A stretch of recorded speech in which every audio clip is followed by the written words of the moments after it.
المفروض ان انا ما اقولش الكلام ده، بس على عكس المفروض انا هقول لو ما عندكش ذهب وتتفكر انك انت تشتري ذهب بس مستني لما ينزل تناش، لانه غالبا مش هينزل. هتقول لي ما هو غالي، هقول لك هيغلى اكتر. ولو عندك ذهب ما تبيعهوش وتقول السعر ده كويس هبيع عليه الا لظروف طارئه. طيب لحد امتى؟ هقول لك طول دونالد ترامب موجود في الحكم. هتقول لي طب ايه علاقه دونالد ترامب بالذهب؟ هقول لك بص يا سيدي، الراجل ده من اول فترته الحاليه وهو مجنن العالم. ازاي بقى وايه علاقه انه مجنن العالم بالذهب؟ هقول لك تعالى، بس هنرجع خطوه صغيره قبل دونالد ترامب وبعدين هنجيله تاني.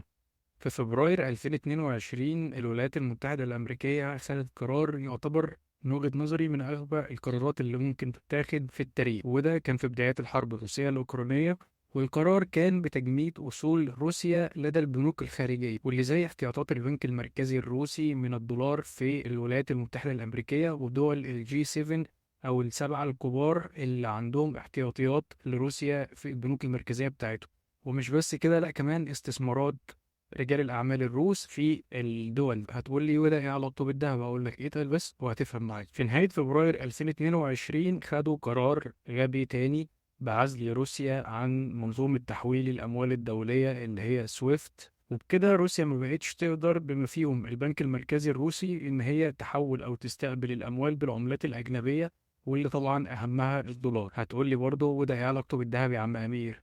هقول لك بص، الموضوع يبدو ظاهريا ان هي مشكله مع روسيا وعقوبات عشان نضغط عليها ان هي توقف الحرب، لكن واقعيا بقى ده خلى دول كتير جدا وخصوصا الدول الكبيره واولهم الصين وبما فيهم الدول المشاركه بالعقوبات على روسيا ان هي تفكر وتقعد مع نفسها لحظه وتسال سؤال مهم، اللي هو ايه اللي هيحصل لو احنا اتخانقنا بكره مع امريكا او عملنا حاجه مش على هواها؟ ما اللي حصل مع روسيا ممكن يحصل معانا احنا كمان، وكلنا عندنا رؤوس اموال وعندنا احتياطيات موجوده في البنك المركزي الامريكي او الفيدرالي. يبقى البلد دي ملهاش امان، وزي ما اتخزونا قبل كده في صدمه نيكسون وفك ارتباط الذهب عن الدولار ممكن يخزونا تاني وتالت. يبقى الحل ايه؟ يبقى لازم بالراحه كده نبدا ان احنا تدريجيا نبدا نتخلص من حيازاتنا الدولارية ونبطل نستثمر في السندات الأمريكية وأدوات الدين. أمال نعمل إيه؟ طبعا هنروح للملاذ الآمن وهنشتري دهب، لأن دي الحاجة الوحيدة اللي هتحفظ فلوسنا، ولو حصلت مشكلة مع أمريكا هيفضل الدهب محتفظ بقيمته وهنقدر نتبادله بسهولة ونقدر إن إحنا نشتري ونبيع بيه. جمعت معايا الدنيا كده؟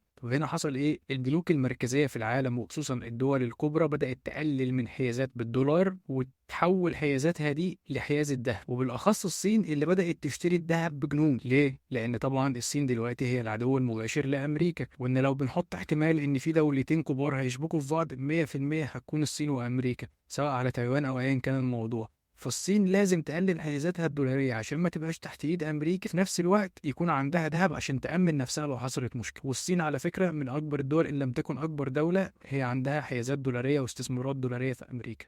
هتقولي طيب ده كان قبل ترامب، ايه علاقة ترامب بقى بالموضوع؟ هقول لك يلا بينا.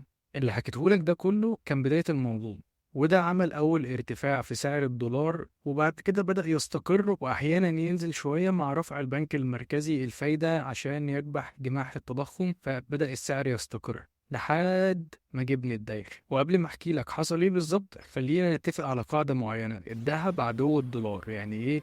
يعني الدولار يطلع الذهب ينزل، الدولار ينزل الذهب يطلع، ينزل او يطلع الدولار، بمعنى ان العمله تبقى قويه او العمله تبقى ضعيفه. في فتره ترشح دونالد ترامب بدا يصرح ان الدولار مقاوم باعلى من قيمته بكتير، فده بيأثر على الصادرات الامريكيه وانه لازم يتخذ اجراءات من شأنها ان هي تخفض من قيمه الدولار عشان يشجع الصادرات الامريكيه، فالناس تشتري اكتر من امريكا وتكون العمله ايسر بالنسبه لها.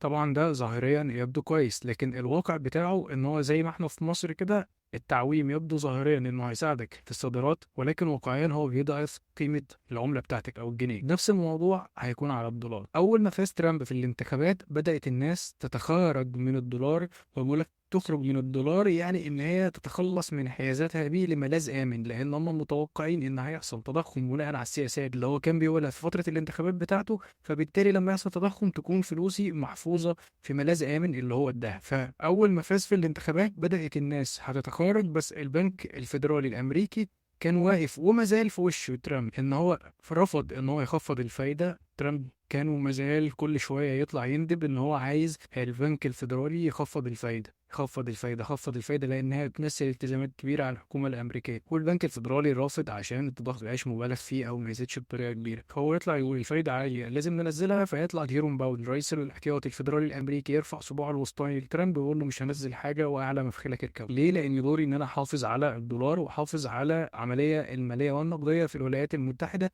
واللي طبعا مربوطة بالعالم كله. فالمستثمرين يقولوا خلاص الفايدة على الدولار كويسة، يعني احنا لو مودعين فلوسنا بالدولار فاحنا بناخد عليها فايدة كويسة، خليها موجودة في الدولار. يقوم ترامب يطلع يشتمه ويقول ده غبي ما بيفهمش حاجة والفايدة لازم تنزل، ويبدأ يهدده ويحاول ان هو يقيل بعض اعضاء مجلس الفيدرالي عشان يمرر قرارات خفض الفايدة. فهنا اللي بيحصل ان المستثمرين يروحوا للدهب ويقول لك انا مش هفضل في الدوامة دي كتير، كل شوية ده يقول لي انا هعمل وده يقول لي لا انا هعمل، فاروح لمين؟ الملاذ الآمن الدهب. خلاص كده يسكت؟ لا، يعمل لك يوم ويسميه يوم التحرير. ايه يا معلم يوم التحرير ده؟ يعمل تعريفات جمركية جنونية على كل دول العالم تقريبا. ده طبعا بيخلي قدرة المستوردين في امريكا تقل، لان السعر هيبقى غالي جدا، فبالتالي المبيعات بتاعة المنتج ايا كان هتقل، فبالتالي مش هستورد كتير بسبب التعريفات دي، وخصوصا على المنتجات الصينية اللي كان ليها النصيب الأكبر في تعريفات ترامب.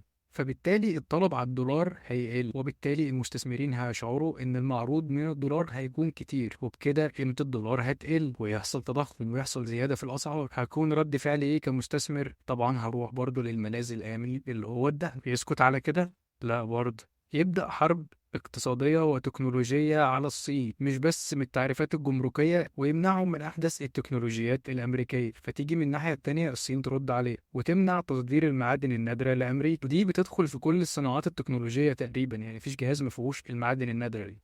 والصين هي اللاعب الأساسي في المجال ده في العالم، وعندها أعلى احتياطيات في العالم، فمعنى كده إن المعروض بتاعها هيقل، فالأسعار هتزيد، يعني هيحصل تضخم. وما يحصل تضخم بالظبط هروح للدهب.